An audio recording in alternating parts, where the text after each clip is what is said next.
Baik, bismillahirrahmanirrahim. Assalamualaikum warahmatullahi wabarakatuh. Perkenalkan, nama saya Riko Fardi Arfiansyah, NRP 15 2023 Dan di sini saya akan mempresentasikan hasil kerja saya untuk memenuhi UTS mata kuliah komputasi awan. Oke, yang pertama, mungkin ada konfigurasi dulu ya dari sini dulu. Oh ya, maaf sebelumnya apabila setupnya kurang rapi, karena memang laptopnya kena musibah, jadi tidak bisa maksimal, jadi harap maklum.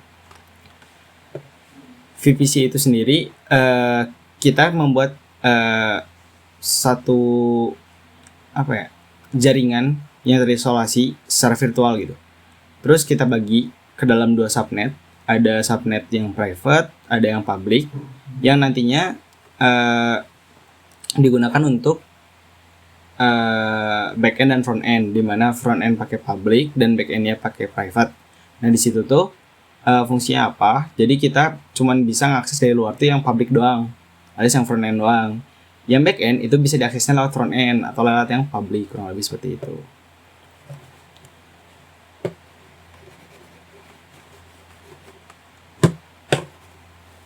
Maaf sebentar.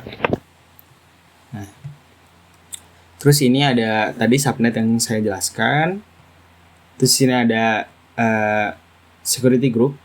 Di sini ada security group yang front end dan ini harusnya back end, cuman salah penamaan. Fungsinya untuk apa? Untuk mengatur lalu lintas jaringan yang bisa masuk atau keluar dari si subnet tadi. Gitu kurang lebih. Terus selanjutnya mungkin konfigurasi bucket. Nah, di sini saya punya user yang udah punya otoritas untuk mengakses full dari Amazon S3. Nah, kalau misalnya belum punya, bisa bikin terus kita tambahin izin aja di sini. Bisa lewat inline, bisa lewat yang tambahkan izin bawaan dari si AWS-nya itu sendiri. Bedanya apa? Cuman beda mungkin kalau misalnya yang inline itu mah di coding, kalau misalnya yang bawaan itu tidak perlu, kurang lebih seperti itu. Nanti bakal dapat beberapa key, ada access key, terus ada private. Nanti mungkin di bagian project bakal saya jelaskan. Terus di sini ada bucketnya itu sendiri yang bisa diakses oleh public ya, Apotek namanya Apotek Product Image, memberisikan nanti foto-foto barang yang kita upload gitu kurang lebih.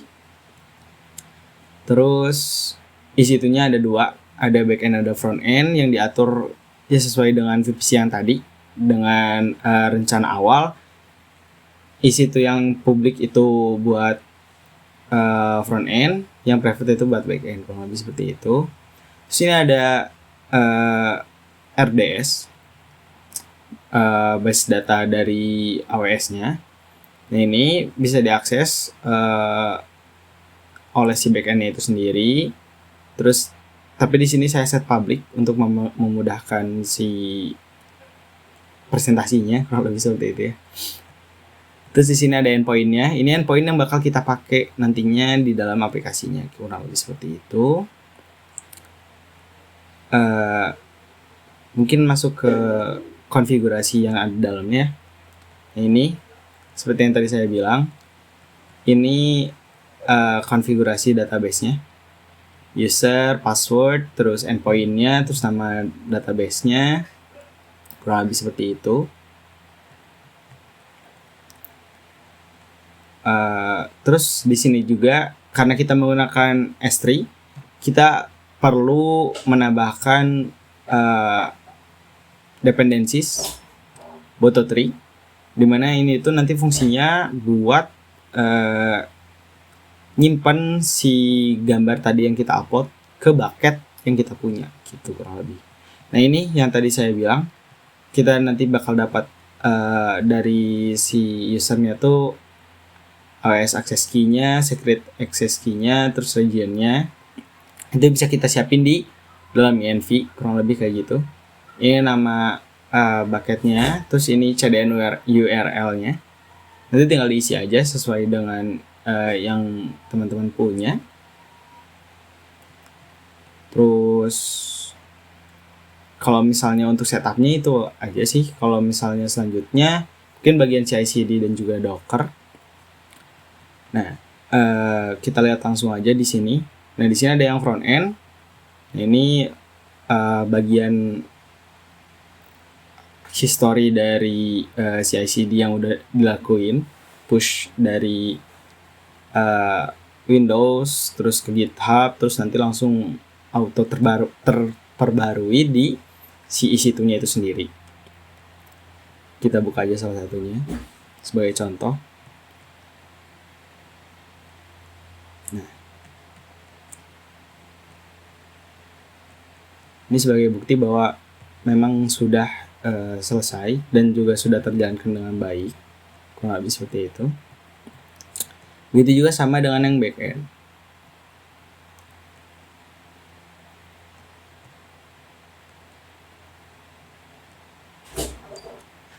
Nah, ini sudah semua. Nah, itu untuk ngaturnya di mana? Ada di sini. Maaf. Di deploy YML. Nah, ini. Dari mulai nama dari si workflows-nya apa, terus push-nya kemana, ke branch mana, terus ngedeploy-nya pakai apa, terus ngecek out-nya kayak gimana, terus nama ngelogin pakai Docker, terus Dockernya build, habis itu nge-push. Jadi setelah dapat resource-nya, dia nge-build, terus nge-push, baru nanti dijalanin di EC2-nya, deployment di EC2-nya, kurang lebih kayak gitu. Begitu juga sama dengan yang front end, kurang lebih sama kayak gitu. Terus ya buat yang tadi database ini bisa diakses langsung di Heidi dengan cara akses menggunakan endpoint-nya itu sendiri.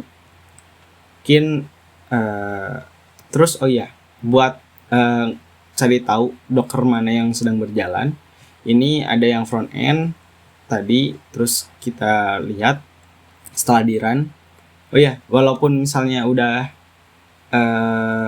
kita atur sedemikian rupa secara otomatis, tapi tetap kita perlu nge-run secara manual si Dockernya gitu, kurang lebih. Untuk update-nya bakal otomatis, tapi nge-run-nya tetap manual.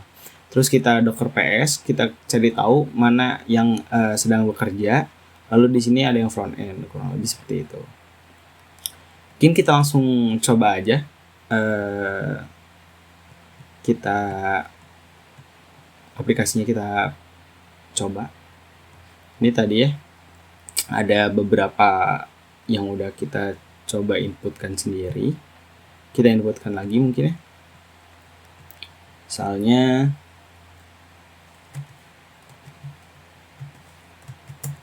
vitamin stoknya 50, harga satuannya misalnya 2000. Terus kita cari gambar yang ada.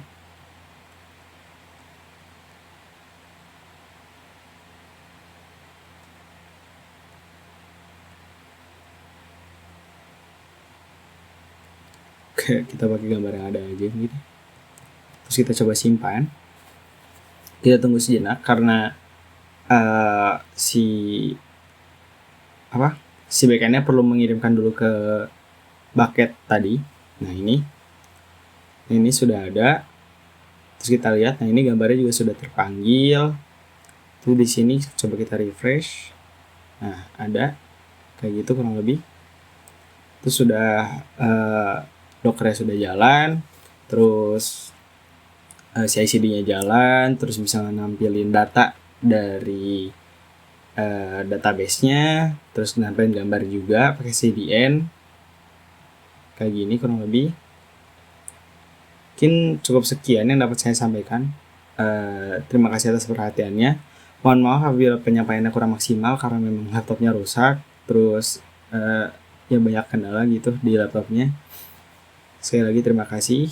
Mohon maaf apabila banyak kekurangan. Assalamualaikum warahmatullahi wabarakatuh.